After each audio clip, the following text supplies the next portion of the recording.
ایمان لانے والے ہیں، جو ان کو اصل میں ایمان لانے سے روکنے والی چیز تھی نا، اصل ایمان لانے سے، وہ کیا چیز تھی؟ حب جاہ تھا اور حب مال تھا. یہ دو چیزیں ان کو روکتی تھیں. یعنی کہ ان کے تو تحفے تحائف لگے ہوئے تھے ان کی عوام میں، بنی اسرائیلیوں میں. ان کو تو بہت کچھ نوازا جاتا تھا. ان کو پتہ تھا اگر ہم نے یہ جو دوسرا الگ ہمارے بنی اسرائیلیوں میں سے ہٹ کر بنو اسماعیل میں سے نبی آ گیا، اگر ہم نے اس کو واقعی نبی مان لیا تو ہمارا تو دکان کیا ہو جائے گی؟ بند ہو جائے گی. لہذا ان کو کیا تھا؟ حب مال کا شوق لگا ہوا تھا اور حب جان کا شوق لگا ہوا تھا. تو اللہ نے نا اسی کا علاج بتایا. اللہ اپنے بندے کو ایسے تو چھوڑتے ہی نہیں ہے، ان کو بھی علاج بتایا.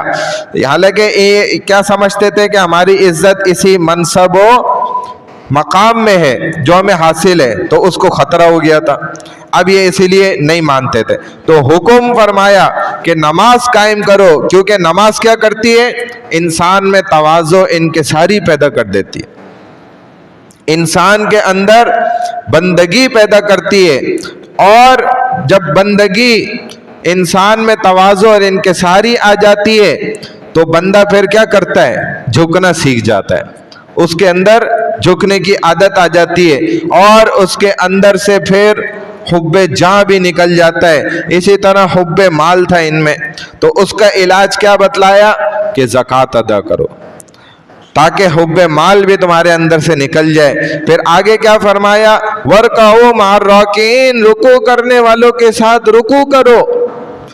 تو بعض حضرات نے یہاں پر اعتراض کیا اور انہوں نے کہا کہ بھائی سجدہ کرنے والوں کے ساتھ سجدہ کرو، قیام کرنے والوں کے ساتھ قیام کرو، یہ اللہ نے کیوں نہیں فرمایا؟ بات سمجھ آ رہی ہے؟ حالانکہ سجدہ تو نماز میں سب سے بہترین رکن ہے، افضل رکن ہے. بندہ اللہ کے قدموں کے قریب قدموں میں پڑا ہوا ہوتا ہے. تو اللہ نے یہ نہیں کیوں نہیں فرمایا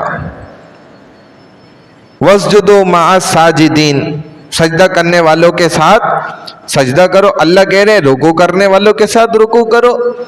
تو بات یہ کہ اللہ زیادہ سمجھدار ہے اور ہم بالکل بھی سمجھدار نہیں ہے. تو جواب دیا بڑا زبردست، فرمایا کہ یہود کی نماز میں نا رکوع نہیں ہوتا. یہود کی نماز میں قیام بھی ہے، سجدہ بھی ہے، لیکن رکوع نہیں ہے. اور مسلمانوں کی نماز میں قیام بھی ہے، رکوع بھی ہے اور سجدہ بھی ہے. تو اللہ نے ٹکا کے دی، بالکل صحیح جگہ ٹکا کے دی ہے کہ انسان کے بچے بن جاؤ. اور مسلمان جیسے دیکھو یہ القادر جامع مسجد میں رکوع بھی کرتے ہیں نا، تو ان کے ساتھ جڑ کے مل کر نماز پڑھو اور رکوع بھی کرو، انسان کے بچے بنو. ایسے ٹکا کے اللہ سبحانہ و تعالیٰ نے ماشاءاللہ سے یہودی بھی سوچتے ہوں گے یہ کہاں سے اللہ نے ہمیں دی ہے واقعی. تو یہ فرمایا کہ وَارْكَعُوا مَعَ الرَّاكِعِينَ، کہ مسلمانوں کے ساتھ مل کر انسان کے بچے بن کر ان کے ساتھ رکوع بھی کرو اور ان کے ساتھ نماز پڑھنے والے بن جاؤ، صحیح راستے پہ چل جاؤ. بعض حضرات فرماتے ہیں کہ یہ سمجھایا کہ جماعت کے ساتھ نماز پڑھنے کا حکم ہے، یہ کیا تم اپنی نمازوں میں لگے ہوئے ہو؟ اور نبی علیہ السلام نے تو یہ بھی فرمایا کہ جس شخص کا گھر مسجد کے ساتھ ہے جڑا ہوا، اس کی تو نماز ہی گھر میں نہیں ہوتی. کیوں نہیں ہوتی؟ کہ وہ گویا کامل نہیں ہوتی.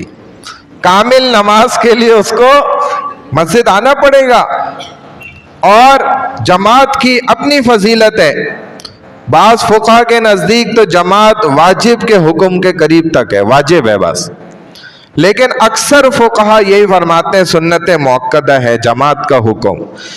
تو نبی علیہ الصلوۃ والسلام نے تو جماعت کی نماز کی بہت زیادہ اہمیت بیان فرمائی، اور آپ نے یہاں تک بھی فرمایا کہ میں گویا اپنی نماز ترک کر دوں گویا، اور نماز ہو رہی ہو اور میں جا کے ان نوجوانوں کی جو گھروں پہ نماز پڑھ لیتے ہیں، چھوڑ دیتے ہیں نہیں، پڑھ لیتے ہیں گھر پر، ان کے گھروں کو جا کے آگ لگا دو.